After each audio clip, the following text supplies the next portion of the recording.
Good morning, welcome to all. कैसे हैं आप सब? आई होप सब ठीक होगा, पढ़ रहे होंगे, बेहतर होगा। चलिएगा अपने टॉपिक पे आते हैं। उम्मीद करते हैं आपको क्लासेस पसंद आ रही होगी, आप क्लासेस को खुद से कोरिलेट कर पा रहे होंगे, समझ पा रहे होंगे, नोट्स बना रहे होंगे, अच्छे से बेहतर हम देने का प्रयास कर रहे हैं। और मुझे उम्मीद है कि आपको क्लास पसंद आ रही होगी, आप समझ पा रहे होंगे, कोरिलेट कर पा रहे होंगे टॉपिक से, और एक समझ विकसित कर पा रहे होंगे कि कैसे आपके सिलेबस को आपको कवर करना है और कैसे प्रश्न पूछे जाते हैं। आज का टॉपिक हमारा होगा बायोम या जीवोम।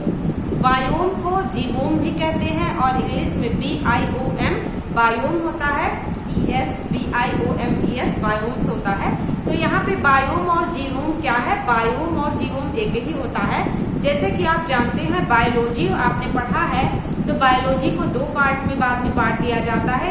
एक वनस्पति विज्ञान होता है जिसको बॉटनी कहते हैं, और एक पार्ट इसका जीव विज्ञान होता है जिसको बायोलॉजी कहते हैं या जूलॉजी कहते हैं। ठीक है, तो जूलॉजी और बॉटनी बायोलॉजी के दो पार्ट हैं।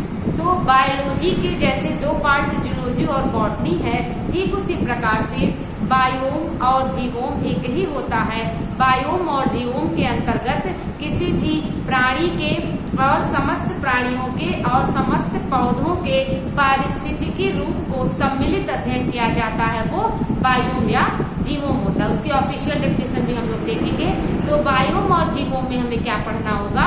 हम सभी को जानना होगा कि बायोम और जीवोम पृथ्वी पर जो भी जलमंडल, स्थल मंडल पाए जाते हैं, तो जलमंडल और स्थल मंडल में प्राणियों का, जीवों का एक विकास होता है। तो स्थल मंडल पर भी होता है जो कि आंखों से देखे जाते हैं, जलमंडल पर भी होता है, जैसे महासागर में भी बहुत सारी वनस्पतियां उगती हैं, विकसित होती हैं।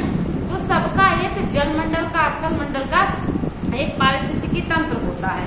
तो उसी पारिस्थितिकी तंत्र का विस्तृत अध्ययन या बृहद अध्ययन ही बायोम तथा जीवोम कहलाता है।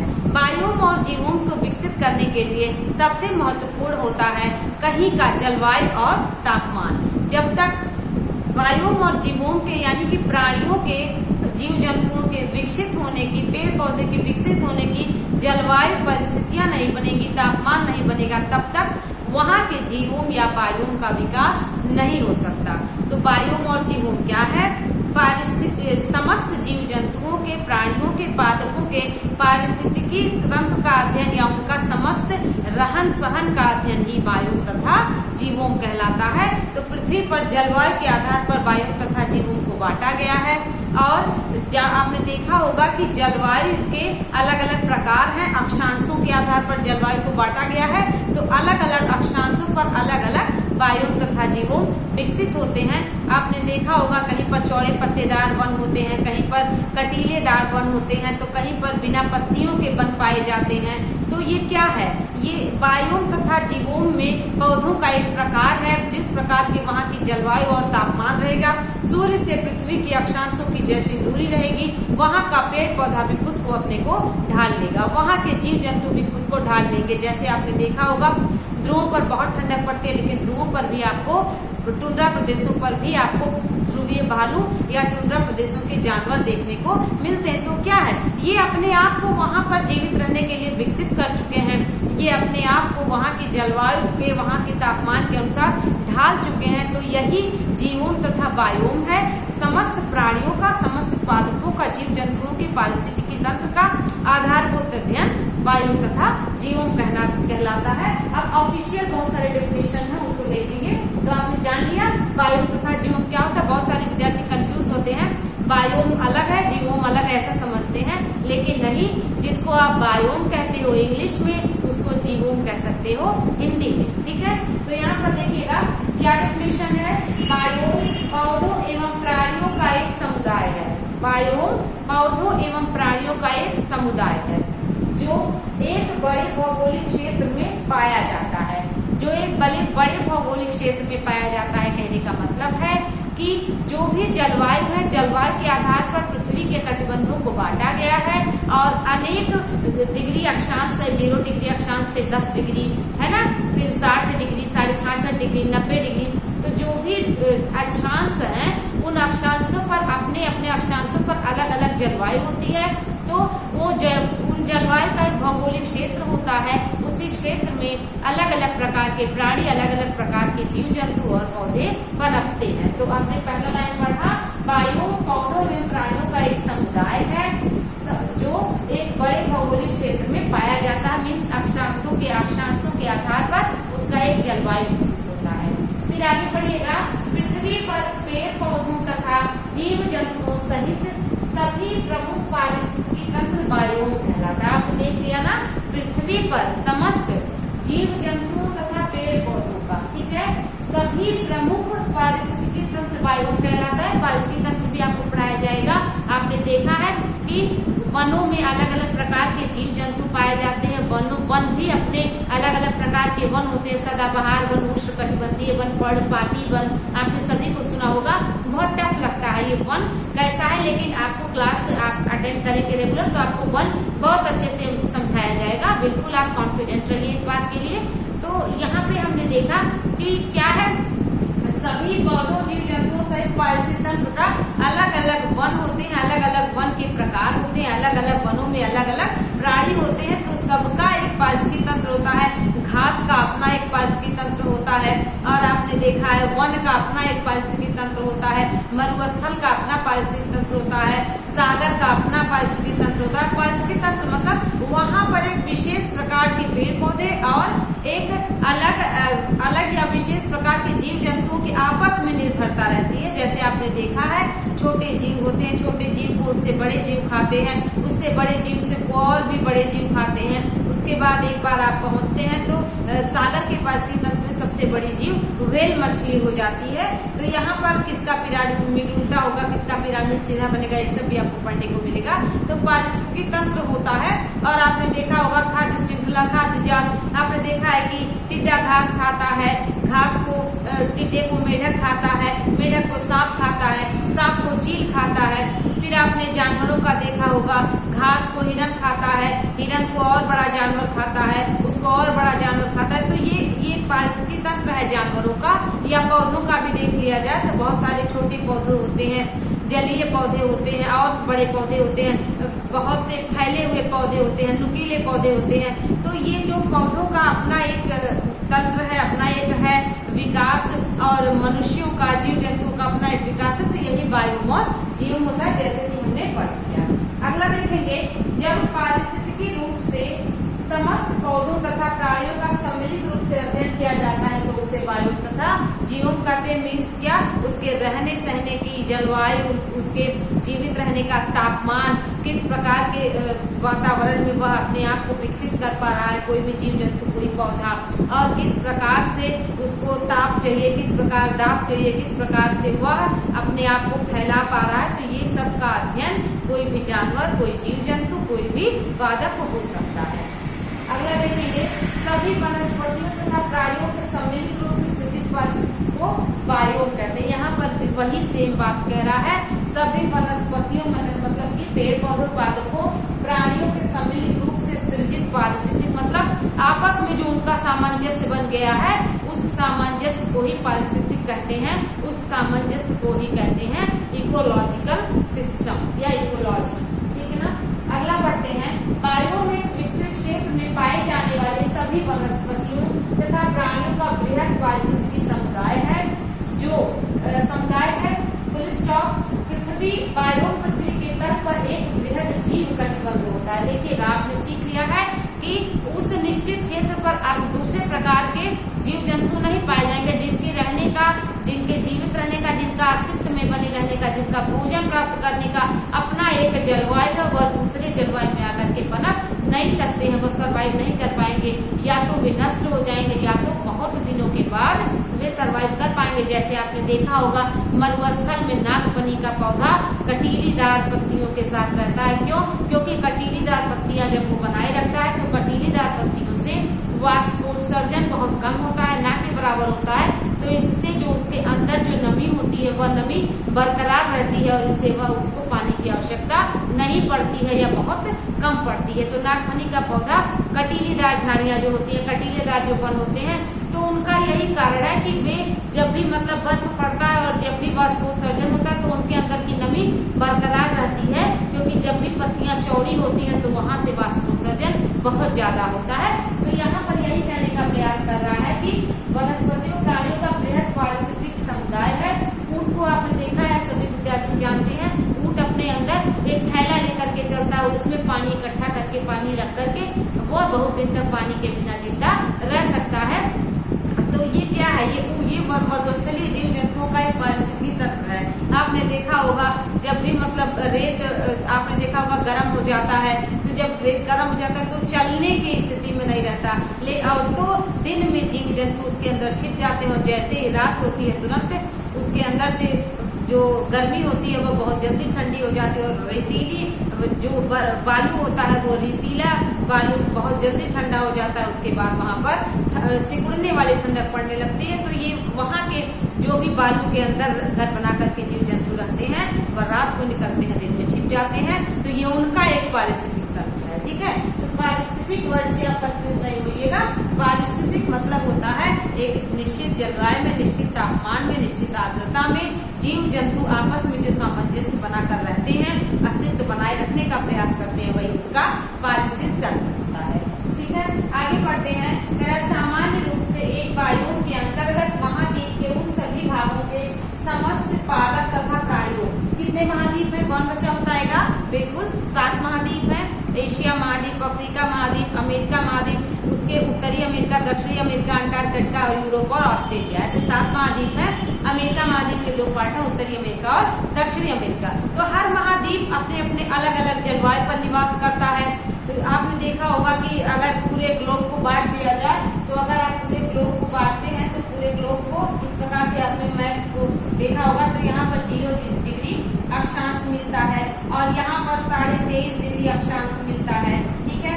यहाँ पर 66.5 डिग्री अक्षांश मिलता है और यहाँ पर आपको 90 डिग्री अक्षांश मिलता है, जिसको हम सभी कहते हैं ध्रुवीय क्षेत्र, ठीक है। और यहाँ पर देखिएगा ग्लोब के इसको भूमध्य रेखा कहते हैं, इसको भूमध्य रेखा या विषुवत रेखा कहते हैं, ठीक है। भूमध्य रेखा या विषुवत रेखा सभी लोग जानते हैं, लेकिन एक बार रिकॉल कर लेंगे। विषुवत रेखा कहते हैं। बहुत से विद्यार्थी जो नोविस हैं वे विद्यार्थी भूमध्य रेखा और विषुवत रेखा में अंतर नहीं समझते हैं।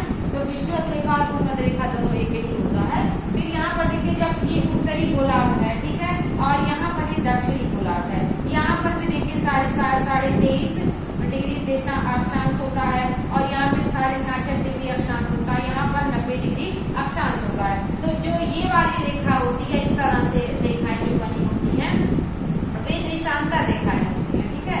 देशांतर और अक्षांश में अंतर। और ये जो इस तरह से हॉरिजॉन्टल रेखाएं होती हैं वे अक्षांश रेखाएं होती है, ठीक है। तो जो भी जलवायु का वितरण होता है वो अक्षांश से होता है। और टाइम के वितरण की बात करें तो देशांतर से टाइम का वितरण होता है, ठीक ना।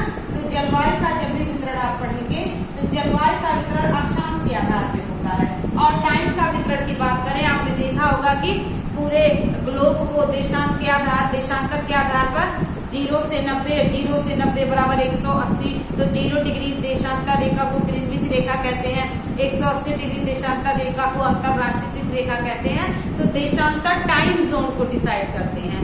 इंग्लैंड के लंदन के जो ग्रीनविच शहर है वहां से हमारा जो 82 डिग्री देशांतर पर भारत की स्थिति है, तो वो इलाहाबाद के नैनी से रेखा गुजरती है। तो भारत वहां के टाइम से ग्रीनविच रेखा के टाइम से या ग्रीनविच टाइम से, जिसको जीएमटी कहते हैं, वहां से हमारा जो टाइम है 5.5 घंटा आगे है। ये सब प्रश्न आते हैं। तो देशांतर हमेशा टाइम जोन को डिसाइड करता है और अक्षांश हमेशा जलवायु का निर्धारण करता है, ठीक है। तो आपने देखा ये भूमध्य रेखा हो गया।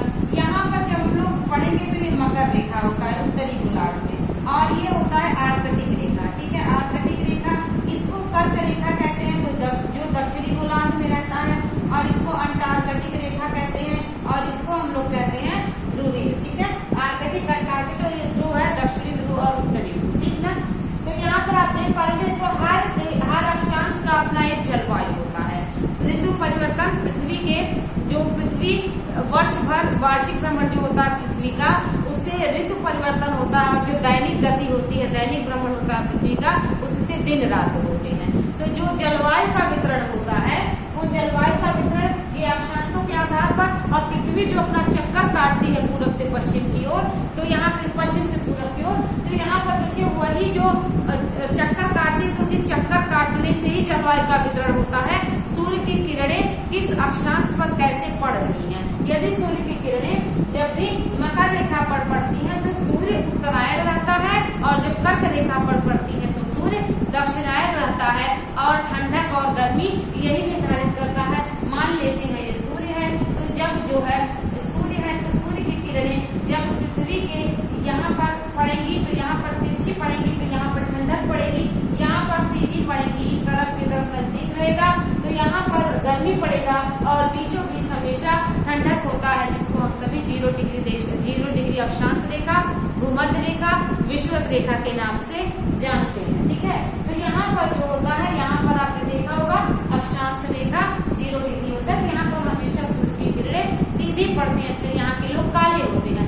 तो पूरे विश्व के ग्लोब के मैप पर महाद्वीपों का विस्तार है।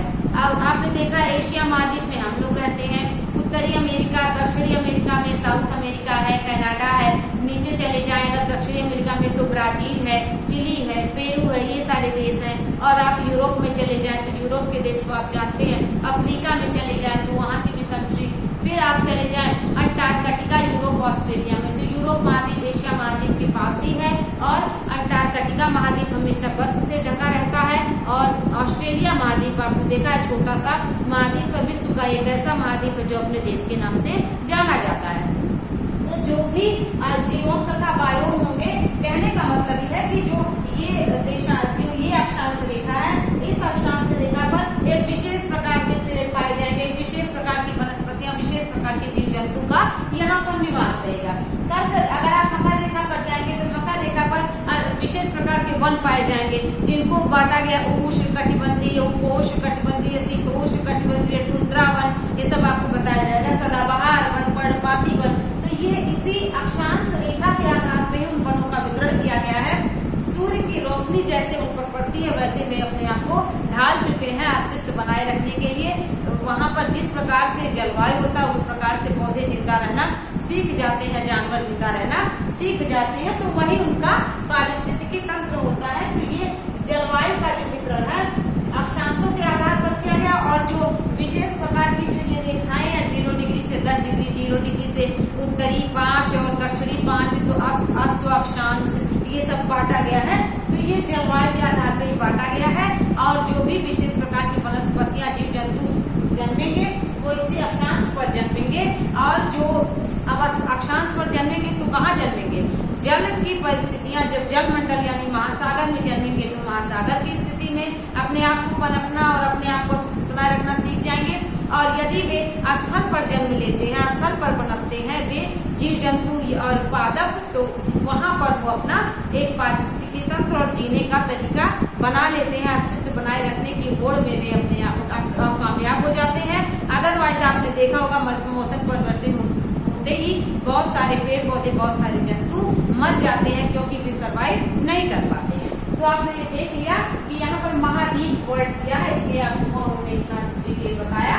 तो कह रहा सामान्य रूप से एक बायोम के अंतर्गत महाद्वीप के उन, इसके बाद देखिए ना, महाद्वीप के उन सभी भागों के समस्त पादप तथा प्राणियों, यहाँ पर देखिएगा अगर पूरा ये ग्लोब है और इसी ग्लोब में 7 महाद्वीप को बांटा गया है, एशिया महाद्वीप, अफ्रीका महाद्वीप, उत्तरी अमेरिका, दक्षिणी अमेरिका, इसके बाद देखिए अंटार्कटिका महाद्वीप, यूरोप महाद्वीप और ऑस्ट्रेलिया महाद्वीप। इस प्रकार से वितरण है महाद्वीपों का, और एक महाद्वीप पर अनेक देश है, महाद्वीप भी बटे हैं, और ये सब आपको बताया गया होगा महाद्वीपीय सिद्धांत में कि महाद्वीप कैसे बने, क्या हुआ, प्लेट टेक्टोनिक थ्योरी क्या थी, ये सब। तो उसको वहां तक नहीं जाते, आप ऐसे सीखिएगा। महाद्वीप के उस सभी भागों के समस्त पादप तथा प्राणियों को सम्मिलित करते हैं, जिनकी सामान्य विशेषताएं समस्त भागों प्राय समान रहती है। सामान्य विशेषताओं का मतलब है वही चीज, जीव जंतु जीवन जीने के लिए, अस्तित्व बनाए रखने के लिए एक विशेष प्रकार की रूप में परिवर्तित हो जाएंगे। मतलब कि उनका या तो पूंछ गायब हो जाएगा, या तो पंजे चौड़े हो जाएंगे, या तो उनके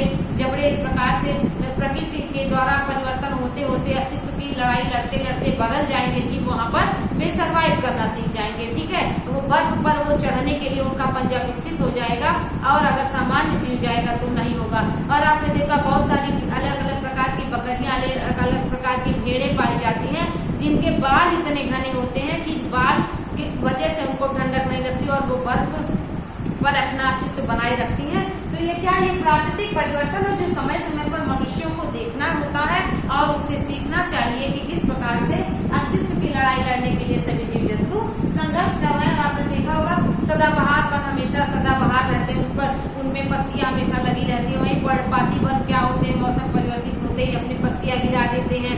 आपने देखा होगा टुंड्रा वन हमेशा नुकीली झाड़ियों जैसे होते हैं ताकि पानी उन पर, नमी उनमें बरकरार रहे और वे सूखने न पाए। तो यहाँ पर देखिएगा यही चीज कह रहा है कि उनकी जो विशेषताएं होती है उस समस्त भूभाग में प्राय समान होती है, क्योंकि उस निश्चित जलवायु का असर पादप तथा जीव जंतुओं पर दोनों पर पड़ेगा। ओके, आगे बढ़ते हैं। भूतल पर वनस्पतियों एवं प्राणियों के वितरण प्रतिरूपों पर जलवायु का सर्वाधिक प्रभाव पड़ता है। अभी आपको हमने यहाँ पर समझाया, वही चीज कह रहा है। भूतल का मतलब क्या, स्थल मंडल पर वनस्पतियों और प्राणियों के वितरण प्रतिरूप का मतलब होता है कि कैसे उनका फैलाव है, किस डिग्री अक्षांश रेखा पर उनका कितना विस्तार है, उनके विस्तार पर, उनके प्रतिरूपों का मतलब उनके बनावट के आधार पर। वही चीज कह रहा है कि जलवायु का सर्वाधिक प्रभाव पड़ता है, क्योंकि जलवायु यदि परिवर्तित होती है, जलवायु यदि बदलती है तो वो अस्तित्व नहीं स्थापित कर पाते तो मर जाते हैं। अगर अस्तित्व बना लेते हैं तो समय के साथ उनका शरीर, समय के साथ उनका जो भी सर्वाइव करने का तरीका है वो अगर कामयाब हो गया तो वो अस्तित्व बना लेते हैं, अदरवाइज समाप्त हो जाते हैं, मर जाते हैं। तो आई होप आपने जीवोम तथा बायोम समझा होगा क्या होता है। अब बायोम तथा जीवोम के प्रकार भी हम लोग सीखेंगे, लेकिन उसके पहले जानना होगा कि बायोम तथा जीवोम को प्रभावित क्या क्या कर सकते हैं।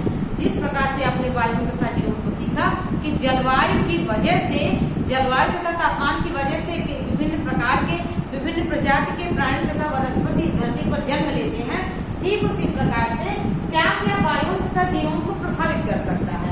हम सभी देखेंगे। सबसे पहले वर्षा, मृदा, जल संतुलन। देखिएगा, वर्षा, मृदा और जल संतुलन का क्या मतलब है कि आपने देखा होगा इतने सेंटीमीटर वर्षा, तो किस डिग्री अक्षांश रेखा पर कितनी सेंटीमीटर वर्षा होती है, कितना बारिश होता है, कितना नहीं होता है। आपने देखा होगा कि जो विषुवत रेखा होता है वहां पर हमेशा बारिश होती है, हमेशा फिर सूख जाता है, फिर बारिश होता है, फिर सूख जाता है। तो वहाँ के वन हमेशा हरे भरे रहते हैं, इसलिए वहाँ के वनों को सदाबहार वन कहा जाता है।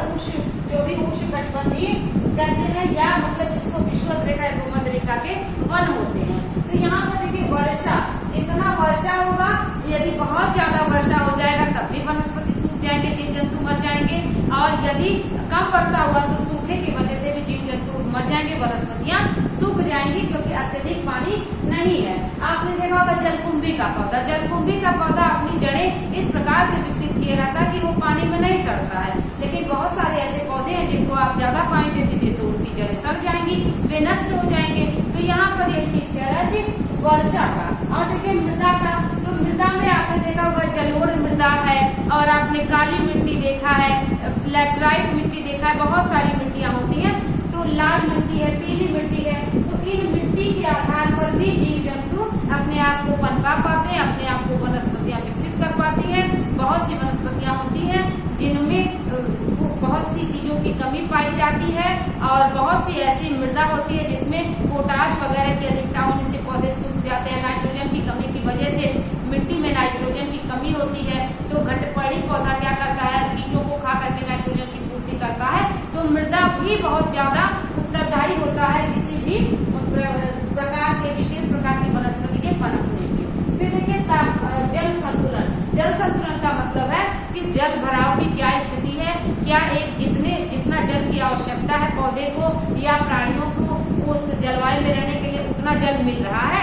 यदि मिल रहा है तब तो वो जीवित रहेंगे, पनपेंगे, विकसित होंगे, या कम मिल रहा होगा तो सूख जाएंगे, या अपने आप को उस परिस्थिति में ढालने का प्रयास करेंगे। तो जल संतुलन, मृदा में इस मिट्टी और वर्षा भी जीवों तथा वायु को प्रभावित करती है। आपने देखा होगा बहुत बार ऐसा देखने को मिलता है कि एक विशेष प्रकार के पक्षी मर जाते हैं, विशेष प्रकार के जीव जंतु नष्ट हो जाते हैं, मर जाते हैं, विशेष प्रकार के पौधे सूखने लगते हैं। तो वैज्ञानिक उसको जब बड़े पैमाने पे होने लगता है तो जो भी भूगोलवेत्ता और साइंटिस्ट रहते हैं उसको देखने का प्रयास करते हैं, जांच करते हैं, आखिर क्यों अचानक में इतने सारे जीव जंतु मर गए, आखिर क्या कारण हुआ कि एक एक दिन में एक एक रात में इतने सारे जीव जंतु मर गए। तो उसका पता लगाते हैं और अन्य प्रकार के प्राणियों की रक्षा करने का प्रयास करते हैं, या तो उनको वहां से हटा लिया जाता है या उस प्रकार का वातावरण उनको प्रोवाइड किया जाता है। तो ये आपने देख लिया वर्षा, मृदा और जल संतुलन किस प्रकार से जीवों तथा वायुओं को यानी कि जीव जंतुओं के विकसित होने, पनपने और नष्ट होने की स्थिति के लिए उत्तरदायी होता है। फिर देखिएगा जलवायु के प्रकार तथा तापमान। जलवायु का प्रकार तथा तापमान बिल्कुल सही, आपने देखा होगा कि यहाँ पर हमने बताया कि सूर्य की किरणें हमेशा जहाँ पर सीधी पड़ेंगी वहां पर पेड़ पौधे क्या होंगे, वहां पर पेड़ पौधे के नष्ट होने के चांसेस होंगे। तो ऐसे पेड़ पौधे होंगे जो झुलसे नहीं, सूखे नहीं, ठीक है। और यहाँ पर देखिएगा जलवायु, तो अब यहाँ पर जो सूर्य के नजदीक जो अक्षांश पड़ेगा वहां पर सूर्य की किरणें सीधी पड़ेगी, तो वहां पर हमेशा क्या हो जाएगा, वहां पर हमेशा पेड़ पौधे हरे भरे बने रहेंगे। लेकिन जहां पर आपने देखा होगा कि सूर्य की किरणें सीधी नहीं पड़ेंगी, वहां की वनस्पतियां अपने पत्ते को गिरा देंगी, पतझड़ हो जाएगा, या कह सकते हैं कि वहां अपने पेड़ पौधे सूखने की कगार पे पहुंच जाएंगे। तो जलवायु तथा तापमान दोनों उत्तरदायी है। जलवायु में आपने देखा आप उष्णकटिबंधीय जलवायु, शीतोष्णकटिबंधीय जलवायु, उपोष्ण जलवायु मीन्स क्या, जहाँ पर बहुत गर्मी पड़ती है, जहाँ पर कहीं कभी गर्मी कभी ठंडक पड़ती है, या कहीं पर ठंडक के प्रदेशों वाले पौधे पाए जाते हैं, तो ये भी या जीव जंतु पाए जाते हैं। तो ठंडक के जीव जंतु को ला करके अगर आप गर्मी के प्रदेशों में रख देंगे तो अपने आप को ढाल नहीं पाएगा और वो समाप्त हो जाएगा। तो यहाँ पर जलवायु के प्रकार तथा तापमान बहुत उत्तरदायी होते हैं। मृदा के प्रकार, मृदा के प्रकार आपको बताया गया, लैटराइट मिट्टी हो गया, पीली मिट्टी हो गया, जलोढ़ मिट्टी हो गया, काली मिट्टी हो गया, ठीक है, बहुत सारी मिट्टियां हैं। तो यहाँ पर देखिए मृदा के प्रकार भी जीव जंतुओं के और पौधे के विकसित होने के लिए उत्तरदायी होते हैं, ठीक है। वनस्पति की संरचना, तो वनस्पति की संरचना मीन्स जो भी पेड़ है, जो भी पौधा है, उसकी संरचना कैसी है। यदि वह कटीलेदार है, यदि वह बिना पत्ती वाला पौधा है, तो वो क्या अपना अस्तित्व बना पाएगा। यदि वह अपना अस्तित्व नहीं बना पाएगा तो वह सूख जाएगा, उससे या तो नमी समाप्त हो जाएगी या तो उसके अंदर से नमी वाष्प बन के जाएगी ही नहीं, प्रकाश संश्लेषण की क्रिया में दिक्कत आएगी तो वह सूख जाएगा। तो वनस्पति का प्रकार भी, वनस्पति की संरचना मतलब वनस्पति की कैसी बनावट है, ठीक है। आपने देखा होगा जलकुंभी का पौधा, कमल का पौधा, बहुत सारे ऐसे जिनकी पत्तियां चौड़ी चौड़ी होती हैं। तो चौड़ी चौड़ी पत्तियां होती हैं, वे क्या करती हैं, जल में अपने आप को सर्वाइव करती हैं और जल में रहने के बावजूद भी वो गलती और सड़ती नहीं है। तो यहाँ पर वनस्पति की संरचना भी वायु तथा जीव को प्रभावित कर सकता है। आप अगर हरे भरे पौधे को ऐसी जगह पर रख दीजिए जहाँ पर पानी की कमी हो, पानी को अवशोषित न कर पाए, प्रकाश संश्लेषण की क्रिया न कर पाए, तो वह सूख जाएगा। और वहीं पर ऐसे पौधे को जो ठंडक प्रदेशों में रहता है ला करके आप गर्म के प्रदेशों में रख दीजिए तो वह भी सूख जाएगा, सर्वाइव नहीं कर पाएगा, ठीक है। अक्षांशीय स्थिति क्या है कि कितने डिग्री अक्षांश पर वह रहा है, आपने देखा होगा 0 से 90 डिग्री और 0 से, आपने देखा होगा 0 से 90 और 0 से 90 डिग्री अक्षांश होते हैं, ठीक है। तो यहाँ पर आपने जो भी अक्षांश देखा है उस अक्षांश रेखा के आधार पर जलवायु का विवरण समझा होगा कि कितने डिग्री अक्षांश पर किस प्रकार के पौधे, किस प्रकार के जीव जंतु पाए जाते हैं। फिर देखिएगा पर्वतीय ढाल कैसा है। स्थल मंडल पर पर्वत भी है, महासागर भी है, मैदान भी है, पठार भी है। तो जो पर्वतीय ढाल है वो ढाल कैसा है, आपने देखा होगा, मेरे कहने का ये मतलब है, आपने ये है पर्वत, तो ये उसका ढाल कैसा है। तो यदि आपने ध्यान से कभी सुना हो, देखा हो, तो आपको याद होगा कि कई सारी बकरियां होती हैं, भेड़ें होती हैं, कई सारे ध्रुवीय भालू होते हैं जो सरकते हैं चढ़ते हैं, सरकते हैं चढ़ते हैं। तो उनका जो पंजा है वह उन पहाड़ों पर जो है दबाव बनाने के लिए विकसित हो चुका है और वह पहाड़ों की ढालों पर, पर्वतों की ढालों पर एक मजबूत पकड़ बनाए रखने में सहायक है। तो उस प्रकार के यदि मजबूत पकड़ बनाए रखने में सहायक होंगे तो ही वे क्या करेंगे, ऊपर चढ़ाई करके अपना घास या अपने निश्चित प्रकार की जो भी उनको भोजन की आवश्यकता होगी उसको कर सकते हैं। अदरवाइज वे मर जाएंगे, सर्वाइव नहीं कर पाएंगे। उसी प्रकार से देखा होगा आपने जो पर्वतीय ढाल है उस पर भी विशेष प्रकार की वनस्पतियां पाई जाती हैं। हिमालय में भी देखिए अलग अलग प्रकार की वनस्पतियां पाई जाती हैं। तो यदि वो ठंडक के प्रदेशों में है तो वहाँ की वनस्पतियां ठंड जलवायु में विकसित होना जानती हैं, और यदि वह जो वनस्पति है, जीव जंतु है, गर्मी के प्रदेशों में अपने रहना सीखे हैं तो वह गर्मी में रहना जान पाएंगे। तो इसलिए बहुत ही जरूरी है कि पर्वतीय ढाल कैसा हो, उस ढाल के आधार पर भी जीव जंतु सर्वाइव कर पाता है। तो आपने देखा होगा जीवोम तथा बायोम क्या है। अब हम लोग इसको पहले आप स्क्रीनशॉट ले लीजिए, अच्छे से नोट कर लीजिए, ये आपको समझ में आया होगा। इसको एक बार मैप में भी देखिएगा तो आप अच्छे से समझ पाएंगे कि क्या अक्षांश का विस्तार है, क्या देशांतर का विस्तार है, और अक्षांश जलवायु निर्धारित करता है, देशांतर टाइम निर्धारित करता है। इससे रिलेटेड क्वेश्चन आपको बार बार पूछे गए हैं परीक्षाओं में, इसको ध्यान रखिएगा। जीवों तथा बायोम के सामान्य लक्षण क्या क्या हो सकते हैं।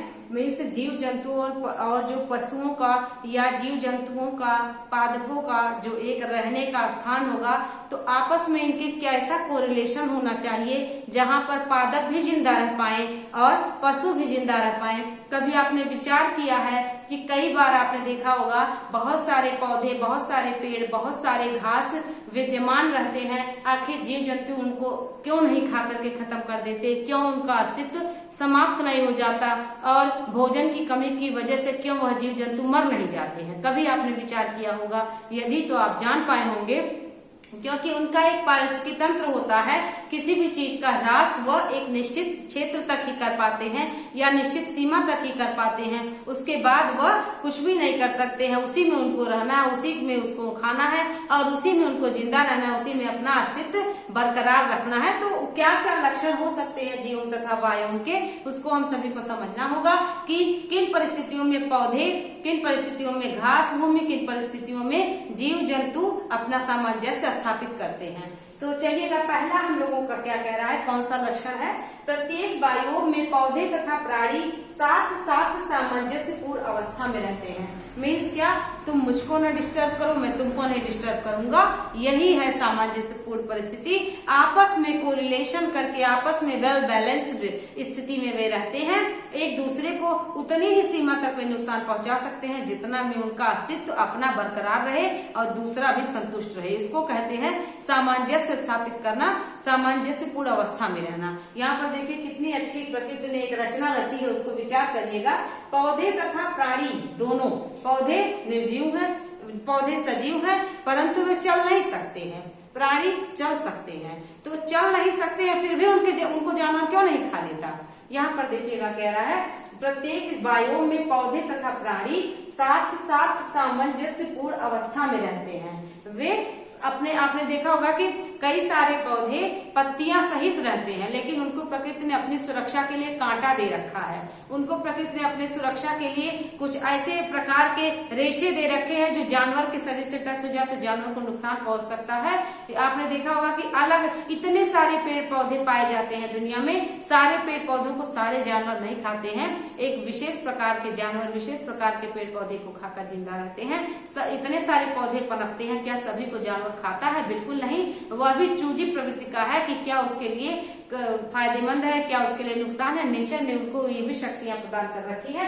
तो पौधे तथा प्राणी, पौधों को ईश्वर ने कांटा दे दिया है, पौधों को ईश्वर ने लताएं दे दी हैं और लंबी लंबी डालियां दे दी हैं। कई बार ऐसे होता है कि जीव जंतु नीचे की पत्तियों को खा पाते हैं, ऊपर की पत्तियों को नहीं खा पाते हैं। फिर ऊपर की पत्तियां खाने का प्रयास करते हैं तो चढ़ नहीं पाते हैं। एक समय ऐसा आता है वो चढ़ना भी सीख जाते हैं। तो ये क्या है, ये करके सीखने की एक विधि है जो कि प्रकृति ने जंतुओं को प्रदान कर रखी है। आपने देखा होगा जिराफ का गर्दन क्यों लंबा हुआ, तो सभी लोग यही कहते हैं कि भोजन की तलाश में वह अपना गर्दन उठा उठा के पत्तियां खाता था और एक समय ऐसा आया कि उसके वंशज जो थे, उसके आने वाली जो पीढ़ी थी, उसके बच्चे थे, वे लंबी गर्दन वाले पैदा होने लगे। तो जिराफ का गर्दन क्यों लंबा हुआ, क्योंकि वह खाने की तलाश में अपना बार बार गला उठाता था। तो ये क्या है, ये सामंजस्यपूर्ण स्थिति को ही तो दर्शा रहा है।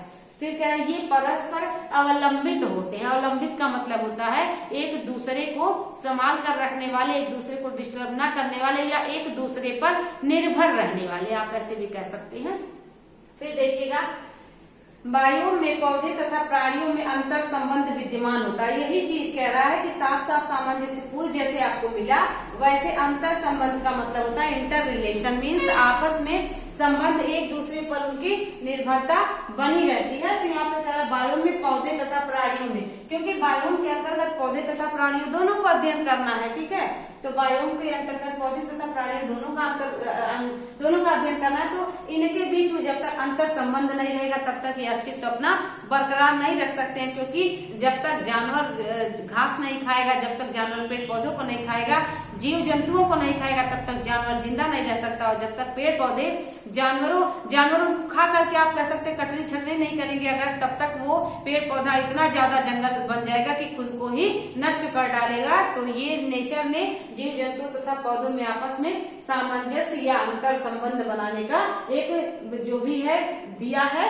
तो अंतर संबंध विद्यमान होता है जिनके मध्य प्रतिक्रिया निरंतर सक्रिय रहती है। प्रतिक्रिया का मतलब क्रिया प्रतिक्रिया की आपने देखा होगा कि जैसे ही कोई जीव जंतु पेड़ की पत्तियां खाता है, पेड़ के पौधे खाता है, वैसे ही पेड़ की दूसरी पत्तियां निकल आती हैं, या जैसे ही एक पेड़ की वजह से दूसरा जीव जंतु डिस्टर्ब होता है, वैसे ही वह पेड़ की माद को, पेड़ की नीचों को, पेड़ की छाया को छोड़ करके कहीं और बसेरा बना लेता है, ताकि वो भी उसका भी अस्तित्व बना रहे और पौधे का भी, पेड़ का भी अस्तित्व बना रहे। तो जिनके मध्य निरंतर प्रतिक्रिया निरंतर सक्रिय रहती है, मतलब क्या, ये लोग एक दूसरे को पर निर्भर रहते हैं, एक दूसरे के सहारे ये चलते हैं और एक दूसरे को बचा कर भी रखते हैं। दो वायुओं के मध्य एक संक्रमण प्रदेश होता है। संक्रमण प्रदेश क्या होता है कि मतलब उस निश्चित क्षेत्र में उसका ही लक्षण विद्यमान हो, उसको संक्रमण प्रदेश कहते हैं, ठीक है। तो यहाँ पर देखिए दो वायुओं के बीच, अब दो वायुओं का मतलब आपने देखा कि दो ऐसी जलवायु हो जहाँ पर पेड़ पौधे प्राणियों का एक निश्चित क्षेत्र हो, एक निश्चित बसेरा हो, और दूसरे वायुओं में एक पेड़ प्रकार के पादप और जीव जंतुओं का एक निश्चित वातावरण और बसेरा हो। तो दोनों एक दूसरे से कोरिलेट नहीं करेंगे, दोनों में का एक संक्रमण क्षेत्र होता है। संक्रमण क्षेत्र का मतलब आपने देखा होगा कि आप अचानक अगर गर्मी से निकलते हैं, ठंडी में जाते हैं, तो अचानक आपको ठंडी नहीं लगती है, धीरे धीरे आपको थोड़ा गर्मी लगेगी, थोड़ा गर्मी लगेगी, थोड़ा गर्मी, एक समय ऐसा आएगा अब बहुत गर्मी लगने लगेगी। तो अचानक तो बहुत गर्मी लगती नहीं है, एक क्या होता है, एक जो है धीरे धीरे परिवर्तन होता है। तो वैसे जो बायोम होता है वो बायोम का एक संक्रमण क्षेत्र है, यानी कि जो उसके लक्षण विद्यमान है, एक विशेष प्रकार की जलवायु के अंतर्गत विशेष प्रकार के पेड़ पौधे प्राणियों का एक जीवन स्तर है, एक रहने सहने का पारिस्थितिकी तंत्र है। तो दूसरा जो बायोम होगा उसका अपना एक जलवायु होगा, उसका अपना एक पारिस्थितिकी तंत्र होगा। तो एक संक्रमण क्षेत्र होगा, मतलब दोनों का कुछ, दूसरे वाले बायोम का संक्रमण क्षेत्र मतलब उसका असर विद्यमान रहेगा, और पहले वाले बायोम का भी संक्रमण क्षेत्र के अंतर्गत उसका असर विद्यमान रहेगा। तो यही संक्रमण क्षेत्र कहलाता है, ठीक है, जिसमें दोनों के लक्षण थोड़ी थोड़ी मात्रा में उपस्थित होते हैं। आपने वही देख लिया जो हमने बताया कि दोनों वायुओं के अंतर्गत दोनों का एक संक्रमण क्षेत्र होता है और दोनों के लक्षण विद्यमान होते हैं, अचानक में नहीं परिवर्तन होता है, धीरे धीरे जलवायु चेंज होती है और दूसरे जलवायु का विस्तार होता है, ठीक है। अचानक आपको कहीं भी सीधे अगर आपने इसको देखा हो, धरती को देखा हो, तो आपने ग्लोब देखा है, यहाँ पर ध्रुवीय प्रदेश होते हैं, ठीक है। तो जब यहाँ पर ध्रुवीय प्रदेश है तो ध्रुवीय प्रदेश को आपने देखा कि यहाँ पर जो है गर्मी पड़ेगी, तो आपको ठंडी यहाँ पर ध्रुवों पर पड़ रही है, 6 महीने दिन 6 महीने रात वाला जो स्थिति है। तो यहाँ पर आप जब यहाँ तक जाएंगे तो सीधे तो पहुंच नहीं जाएंगे, आपको 23.5 डिग्री अक्षांश पार करना होगा, 66.5 डिग्री अक्षांश पार करना होगा, उसके बाद 66.5 डिग्री के बाद आपको 90 डिग्री पर अगर पहुंचना है तो 0 डिग्री पार करेंगे, 1 पार करेंगे, 2 पार करेंगे, 3 पार करेंगे, ऐसे ऐसे 90 डिग्री तक पहुंचेंगे। तो जितनी गर्मी आपको यहाँ पड़ी उतनी गर्मी यहाँ नहीं पड़ेगी, थोड़ी कम पड़ेगी, यहाँ और कम पड़ेगी, यहाँ पर एकदम कम पड़ करके ठंडक पड़ने लगेगी। तो वैसे ही वायुओं का एक क्षेत्र है कि दो वायुओं के मध्य एक संक्रमण क्षेत्र होता है। आई होप आप समझ पाए होंगे, हमने बहुत बेहतर आपको समझाने का प्रयास किया है, आपको लेक्चर पसंद आ रहा होगा, आप समझ पा करके नोट्स बना रहे होंगे, क्योंकि आप ये समझिएगा कि हम बहुत ही बेहतर प्रयास कर रहे हैं आपको समझाने के लिए, क्योंकि पर्यावरण एक ऐसा टॉपिक है जो कहीं पर आपको तथ्यात्मक मिल जाएगा तो कहीं पर आपको कॉम्प्रिहेंसिव मिल जाएगा। कॉम्प्रिहेंसिव का मतलब होता है समझ आधारित प्रश्न आ जाते हैं। तो समझ आधारित प्रश्न आने के लिए हमेशा तथ्यों पर ही मत निर्भर रहिएगा, कुछ अपनी भी समझ होती है, उस समझ के आधार पर किस प्रकार का जलवायु है, कितने डिग्री पर है, कितने डिग्री देशांतर की बात कर रहा है, तो कुछ वन के, कुछ महासागर के, मरुस्थल के कोई भी प्रश्न आते हैं तो तथ्यात्मक के साथ साथ कॉम्प्रिहेंसिव क्वेश्चंस भी आने लगे हैं, कॉन्सेप्चुअल बेस्ड क्वेश्चन के साथ साथ कॉम्प्रिहेंसिव क्वेश्चंस आने लगे हैं। तो उनको कोरिलेट करना, व्यवहारिक जीवन से कोरिलेट करना पड़ेगा। तो इस वजह से आप थोड़ा सा तथ्यों को तो करिए ही करिए, लेकिन आप थोड़ा प्रैक्टिकल भी होइए। तो यहाँ पर देखिएगा, अगला हम लोगों का लक्षण क्या है, वनस्पतियां किसी बायोम के प्रधान लक्षणों को अभिव्यक्त करती है। बिल्कुल सही, क्या कह रहा है, वनस्पतियां किसी बायोम के प्रधान लक्षण को अभिव्यक्त करती हैं, विकसित करती हैं। कहीं पर अगर कोई जाए, वहां की पत्तियां झड़ गई हो, वहां की पत्तियां पूरे जो डाले हो या जो भी शाखाएं हो वे सूनी सूनी सी हो, एक भी पत्ती ना हो, तो वहां पर कोई भी व्यक्ति समझ सकता है कि यहाँ पर पानी की कमी है, यहाँ पर बसंत का मौसम है, यहाँ पर पतझड़ का मौसम है, यहाँ पर गर्मी का भी मौसम नहीं है, ठंडी का भी मौसम नहीं है, बीच का मौसम चल रहा है, ऑटम सीजन चल रहा है। तो ऑटम सीजन कैसे चला, कहीं पर आप नहीं गए, आपको ठंडी भी नहीं लगी, गर्मी भी नहीं लगी, तो अचानक आप कह देंगे ऑटम सीजन, बिल्कुल नहीं। जब भी वनस्पतियों को देखते हैं, आपको कहीं पर फूल नहीं दिखाई देगा, कहीं पर पत्तियां नहीं दिखाई देंगी, तो पतझड़ का मौसम आपने देखा कि हर पौधे से पत्तियां उजड़ चुकी है, हर पेड़ से पत्तियां गिर चुकी है, पेड़ लगभग सूखा सूखा सा प्रतीत होने लगा है, मौसम एकदम शुष्क हो गया है, अब जो भी मौसम में आर्द्रता थी वो कम हो गई है, हर चीज शुष्क हो गया है। तो वहां की वनस्पतियां ही तो रिप्रेजेंट कर रही हैं वहां के मौसम और जलवायु को। तो यहाँ पर यही कहने का प्रयास कर रहा है, वनस्पतियां किसी बायोम के प्रधान लक्षणों को अभिव्यक्त करती हैं। फिर मौसम बदलता है, पतझड़ के बाद बसंत सीजन आता है, स्प्रिंग आता है, फिर से नई नई फूल खिलने लगते हैं, पत्तियां आने लगती हैं। तो जहां तो अब वहां पर जब इंसान पहुंचेगा तो उसको लगेगा कि हाँ, यहाँ पर जलवायु पौधों के अनुसार हो गई और यहाँ पर नए पौधे उग सकते हैं और जो पुराने पत्ते थे वे खत्म होकर के नए पत्ते निकल आए। तो वनस्पतियां ही तो प्रेजेंट कर रही हैं, वनस्पतियों से ही तो पता चल रहा है। तो आप यहाँ पर देखिएगा कि किस प्रकार से आपको बहुत ही बायोम तथा जीवोम को अच्छे से समझना होगा। अगली क्लास में हम सभी बायोम तथा जीवोम के प्रकार पढ़ेंगे, उसमें घास भूमि क्या है, स्थल मंडल को कैसे देखना है, और महासागरीय बायोम तथा जीवोम क्या होता है, टुंड्रा प्रदेश क्या है, टैगा प्रदेश क्या है, उष्णकटिबंधीय, पर्णपाती वन, सदाबहार वन, सब की विस्तृत चर्चा करेंगे और जलवायु के अक्षांशों के आधार पर करेंगे।